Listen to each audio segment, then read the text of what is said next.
Nico Jenkins is a dangerous inmate, not just because of acts of violence toward other inmates and prison guards, but also towards himself. In his cell, he mutilated himself in various ways, including carving the number 666 on his forehead, which came out as upside-down nines because he was using a mirror. His motive for executing 4 Omahans during his 10-day killing spree is one of the strangest. According to him, he did so under the direction of Apophis, an ancient Egyptian deity who embodied chaos.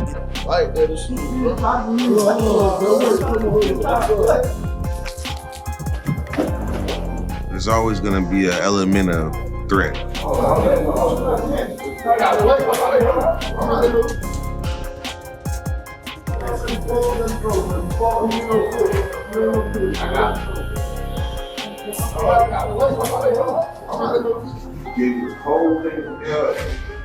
They taking out my mellow.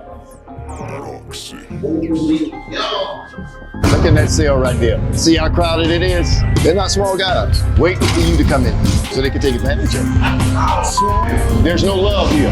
These wannabe gang teenagers went to a prison to see what their future could be like if they didn't change their troubled ways. Do not say a word to anybody at that window. I've been knowing him since he was 15 years old. Two of the prisoners facing a life sentence went to go talk to the troubled teenagers, trying to convince them that the gang life will only end badly. I ain't number 18 years old, man. I'm one of y'all, man. Pretty boy, trust me. Yo, I see you. I wish I go back to y'all shoes, man. I wouldn't be in here. You be like the fight, boy. You too small to be in that room with me, boy. I'll terrorize you, boy. Knock all your teeth out, man, because you like to suck your teeth. Trust me. This ain't where you want to be, man. I'm trying to tell you, I gotta listen. You like a younger me. Do something in your life, you know what I'm saying? Hello, y'all. Welcome to Bamm Bamm Raw TV. I'm Bamm Bamm, aka the 411 Giant. Hey, hit that like button. I want y'all to subscribe and hit that bell icon. Hey, so you know when my next video come out. Hey, on this episode here, we're gonna be talking about the dangers of prison, either getting caught up or getting stabbed up to your last few minutes. To your last few minutes. Unless you go get in protected custody before you go home, you are in danger. You are in danger of catching a charge. You are in danger of being a charge. Somebody catching the charge with you. So now on this here, we'll start with a true situation. True situation.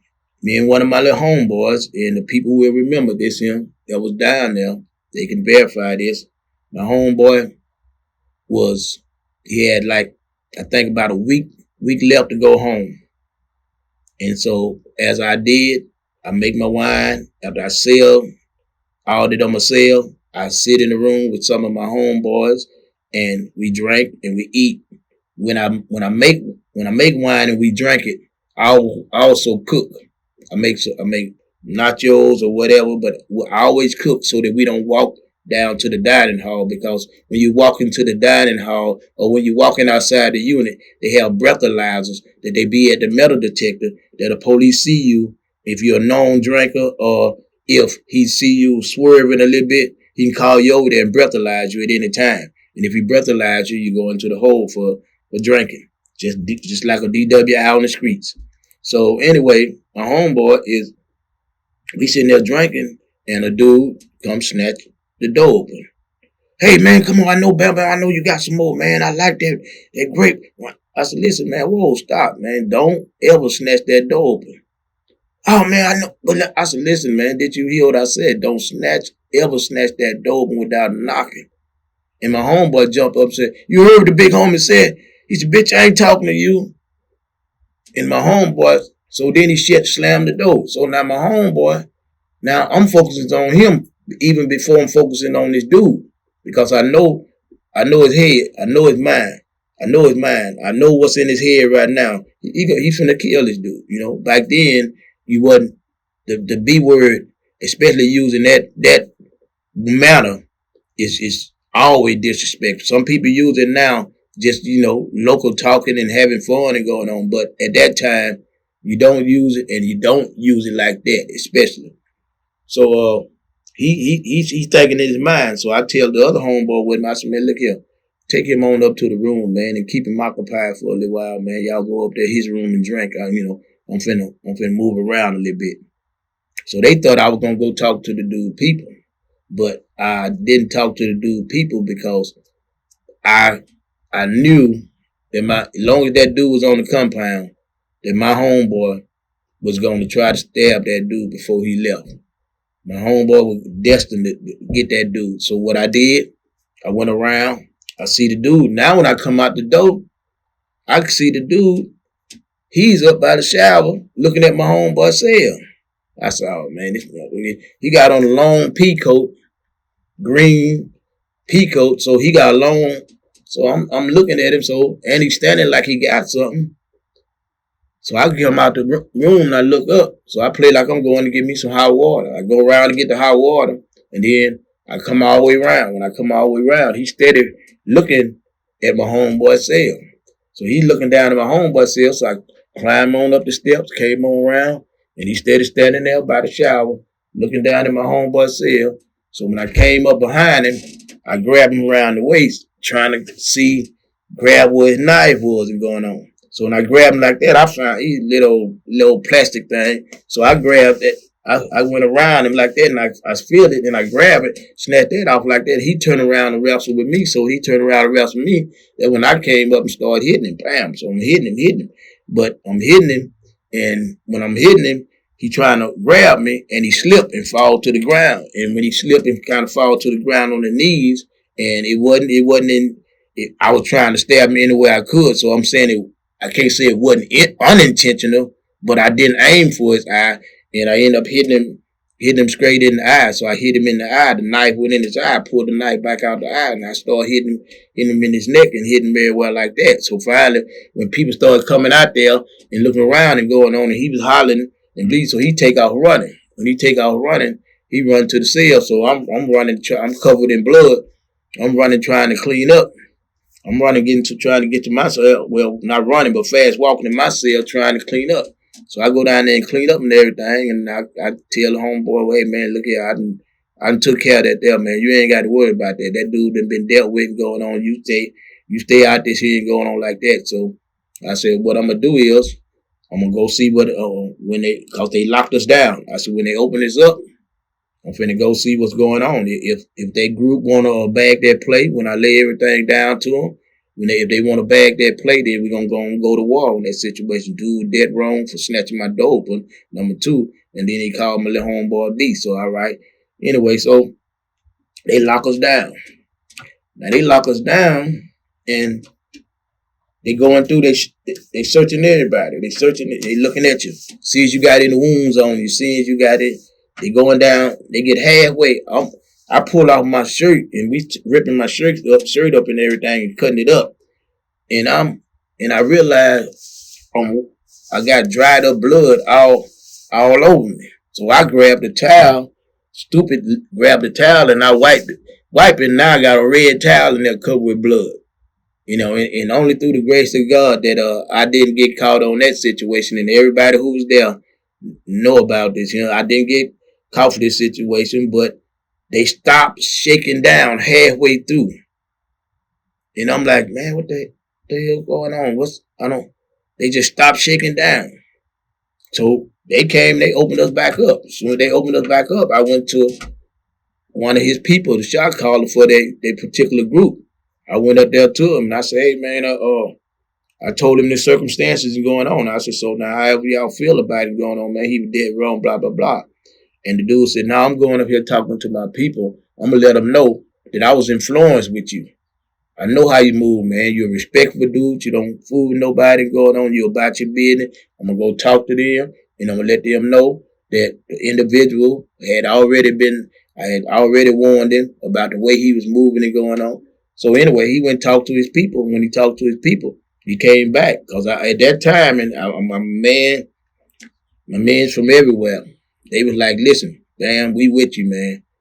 Dudes from D.C., dudes from New York, Azar and them, and all them dudes was like Papa G from California crib. All them dudes, they were like, hey man, look here. man, whatever you got to do, bro, you know, we with you. And I like, all right, man, I ain't trying to get y'all caught up, but I mean, so be it. You know, I'm going to go.